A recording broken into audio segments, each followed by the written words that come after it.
সোমবার নবান্নে মুখ্যমন্ত্রী আবেদন করেন সকলকে পুজোয় ফিরতে হবে, উৎসবে ফিরে আসুন। আজ থেকে শুরু রাজ্য জুড়ে সমস্ত ক্লাবগুলিকে সরকারি অনুদান দেওয়ার টাকা দেওয়ার কাজ।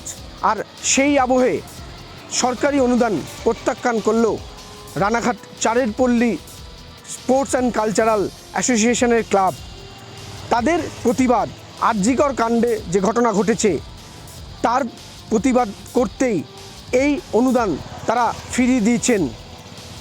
ইতিমধ্যেই রানাঘাট মহকুমা শাসকের কাছে তাদের ক্লাবের প্যাডের চিঠিতে তারা জানিয়ে দিয়েছেন এবারের অনুদান তারা নেবেন না। কারণ যে নারকীয় ঘটনা ঘটেছে সারা রাজ্য দেশ জুড়ে প্রতিবাদ হচ্ছে, তাই এই প্রতিবাদে সামিল হতে তাদের এই বিশেষ প্রত্যাখ্যান ক্লাবের অনুদান। আগামী দিনে এই পুজো পাশাপাশি তাদের সঙ্গে যে সামাজিক সংগঠন আছে এই ক্লাবের, তারাও বিভিন্নভাবে প্রতিবাদ করবেন। এই যে ঘটনা সেই ঘটনা কিন্তু সারা দেশ বিশ্বকে কিন্তু একেবারে নাড়া দিয়েছে।